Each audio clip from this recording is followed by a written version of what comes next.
Mike Trout here. I'm in Florida searching for assisted living facility for my father. And I want to do a video on the process that I am basically developing myself to assist me in moving him into assisted living. Because moving an elderly out of his home into an assisted living facility is an extremely difficult thing for a number of reasons. First off is this is his home right here. He's used to it. He's lived here for the last 30, 40 years, or maybe even longer in your case. And ultimately, people inherently resist change. He's comfort here. He's comfortable. And you're taking the person you love and moving him into an unknown. And the thing is, we've all heard these horrible, horrible stories of assisted living facilities.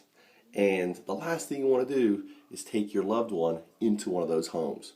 So the current method is to start dragging your dear father, mother around with you and look at all these places. And that's your first big mistake. Don't do that.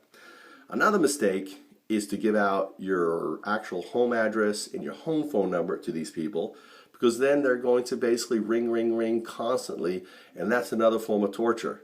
Because once you start going here, their marketing directors get hold of things, and believe me, they don't let go. It's like basically, they're on your jugular, and they will call and send you email after email after email. So set up a Google Voice account before you start this process. Now, a cool thing of Google Voice account is you can set it up to forward to your actual phone number, or in my case, forward to my smart device, maybe your phone or something else. So that way, you don't have to have your home phone ringing all the time and driving you crazy, right? That's just an added frustration. You're gonna get emails after you visit these places saying, hey, how was it? Bugging you. And you just have to say, hey, phase one, which I'm on right now, is looking myself. Do not drag your loved one along with you to look at all these facilities, because the majority of the ones that you look at, you're not going to want to see.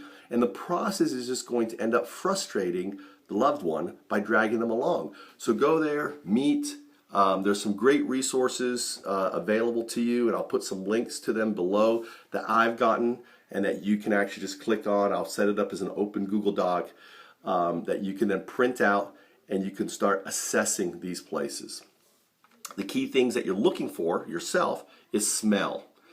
Does it smell like urine? Does it smell like old people? All right, because that means that they're not cleaning, they're not changing, they're not doing the work they're supposed to do. It's the number one thing is your nose. The second thing is your eyes. Look around. Does it feel like a hospital?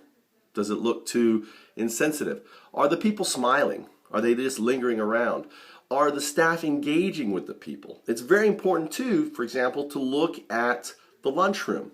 I recently went to a place and I looked at the lunchroom and I noticed they were serving roast beef. Great menu, really nice menu. And the funny thing, or not the funny thing, the thing that caught my attention is actually I was going along with a friend of my dad who's very vibrant. She's still, in her 80s, but she's extremely vibrant. Her name's Lori. And because the salesperson was talking to her, it allowed me to really listen to what she was saying and also look, right? And I noticed a pattern. She kept saying, oh, we are the number one in care. She kept stressing how much she loved and cared for the people that are in the facility. And then I noticed at the kitchen, when they were eating, that they were struggling to cut their food, right? And it really upset me, because I know how difficult it is for my dad, because he has dentures to eat meat and everything else. Like, why are they serving roast beef? And this isn't like soft roast beef. And there was one particular old lady that was really just, struggling. And I went, after going all the way down and looking, I came all the way back and I could still see her struggling. And it just affected me in such a way. I said, listen, right there in front of the marketing, hey, can I help you cut your food, right?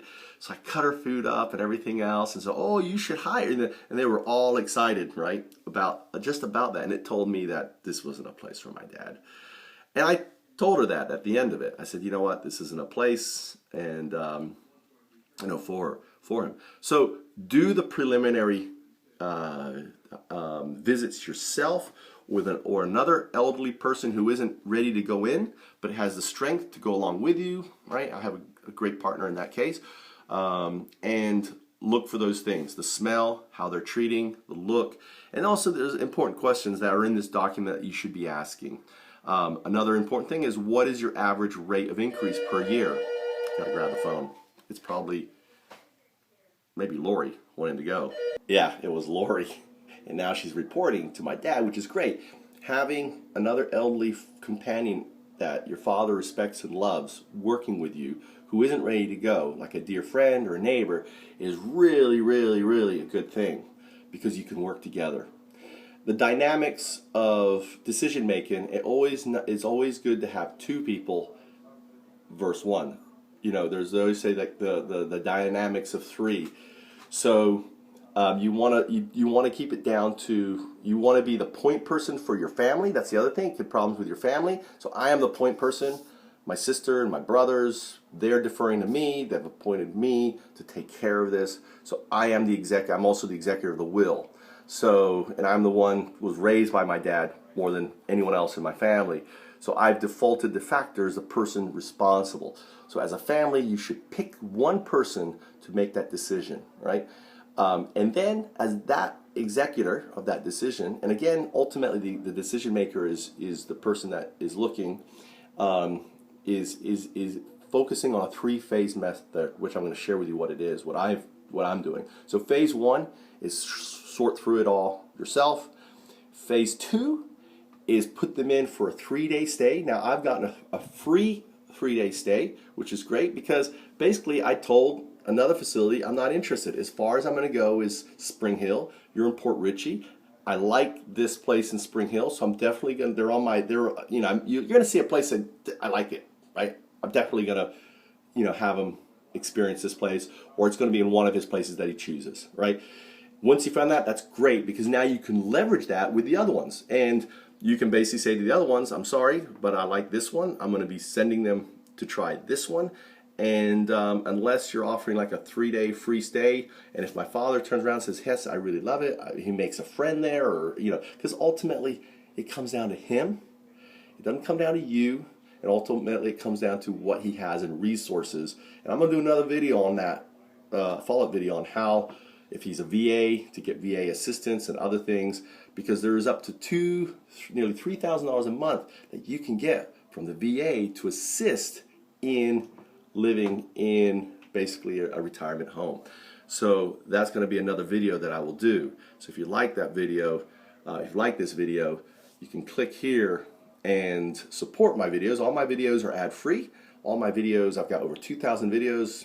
I don't know, I live in Japan. I do a lot of videos about Japan and living in Japan. And my videos are not funded by Google and ads or anything else. They're funded by my Patreon site and my projects called FoundUps. So thanks a lot for watching.